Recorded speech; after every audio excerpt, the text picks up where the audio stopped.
حضرت لال شہباز قلندر سرکار تشریف لے جا رہے تھے تو ایک ریچھ کو نچانے والا نظر آیا۔ پوچھا تم کون ہو تو بولا قلندر۔ اس دور میں ریچھ نچانے والے کو بھی قلندر کہتے تھے۔ آپ بے اختیار مسکرا دیے۔ یہ بات اس ریچھ والے کو پسند نہیں آئی۔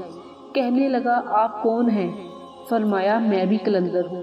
کہنے لگا آپ کیسے قلندر ہیں؟ نہ آپ کے پاس ریچھ نہ ڈگڈگی، تو تماشا کیسے دکھائیں گے؟ فرمایا پہلے تم دکھاؤ پھر میں دکھاتا ہوں۔ ریچھ والے نے ڈگڈگی بجائی اور ریچھ کھڑا ہو کر ناچنے لگا۔ اس نے کہا اب آپ کی باری۔ حضرت لال شہباز قلندر 2 درختوں کی ٹہنیوں پر کھڑے ہو گئے اور فرمایا نیچے سے گزر جاؤ، مگر یاد رکھنا آگے جانا مگر واپس کبھی مت آنا۔ جیسے ہی وہ نیچے سے گزرا ماحول ہی بدل گیا۔ نہ وہ سورج کی گرمی نہ گرد و غبار، جہاں تک نظر دیکھے خوبصورت پہاڑ، سبز وادیاں، نہ موسم گرم نہ ٹھنڈا۔ ابھی اسی سوچ میں ہی تھا کہ دیکھا ایک عظیم لشکر سپاہیوں کا گھوڑوں پر سوار تیزی سے اس کی طرف بڑھ رہا ہے۔ وہ گھبرا گیا کہ آج تو جان گئی۔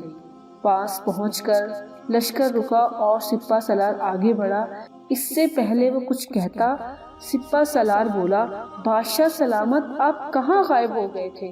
آپ کی سلطنت آپ کا انتظار کر رہی ہے اور ملکہ عالیہ کا رو رو کے برا حال ہے۔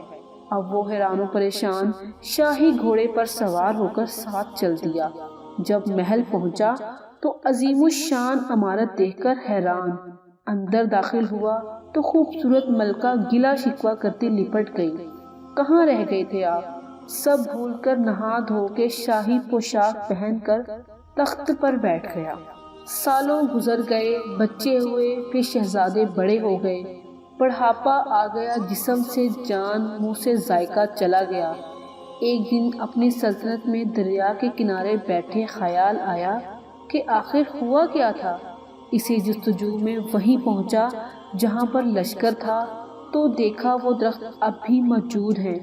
سوچا چلو دیکھتے ہیں کہ کیا درخت کے بیچ سے گزرا۔ ماحول بدل گیا، وہی وقت وہی مقام، سامنے اس کا ریچھ ڈگڈگی پڑی ہے، وہی گرمی وہی گرد و غبار۔